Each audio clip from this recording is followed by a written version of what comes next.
Sonora FM.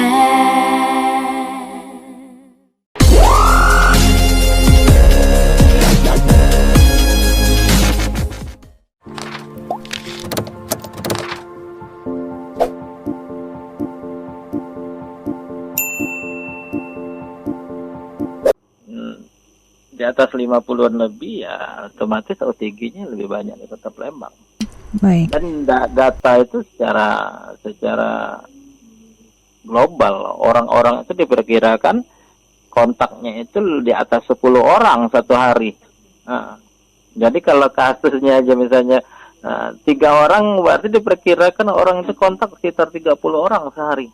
Nah, dalam 4 hari kemudian lebih sekitar satu minggu kemudian di atas 4 hari itu dia akan menggandahkan penyakitnya. Jadi dari 1 orang nanti menjadi 2. Karena penyakit ini sebenarnya angka penggandaannya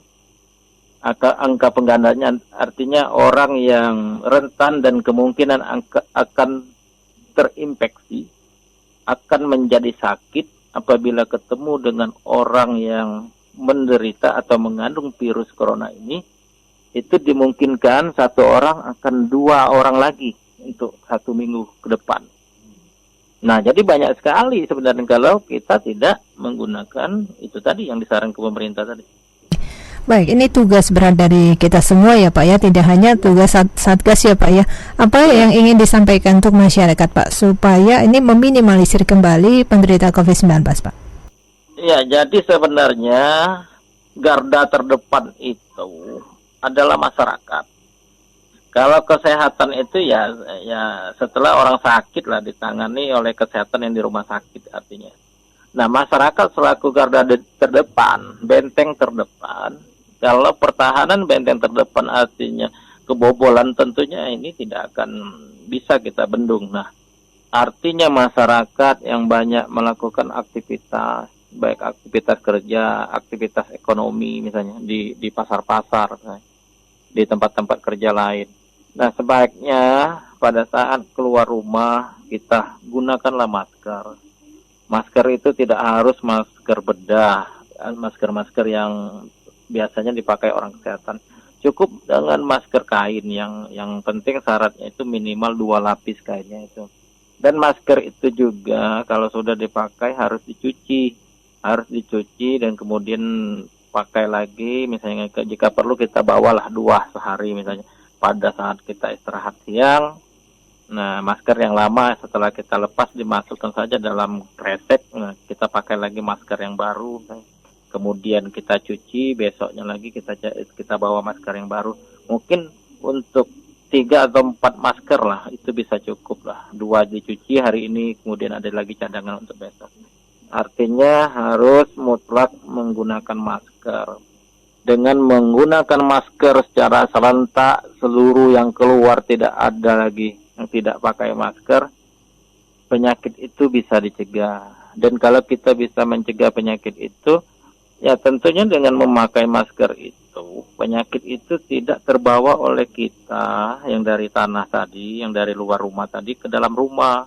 Sehingga anak, istri, suami misalnya, dan orang-orang tua, anak-anak balita yang rentan, itu tidak ikut tertular oleh kita yang tidak pakai masker pada saat kita keluar rumah.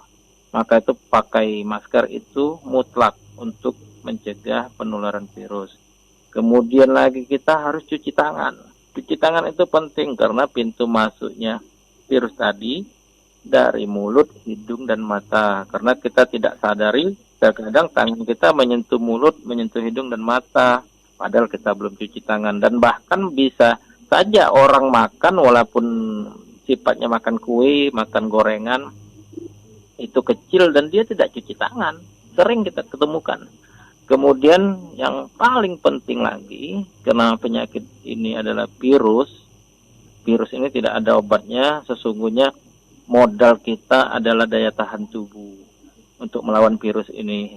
Supaya kalau kita memang tidak bisa menghindarkan terinfeksi virus, daya tahan tubuh kita kuat dan kita tidak akan menjadi sakit yang parah dan tentunya ringan-ringan saja seperti tadi menjadi orang OTG, orang tanpa gejala karena daya tahan tubuhnya kuat. Jadi cara memperkuat daya tahan tubuh ini banyaklah makan yang bergizi.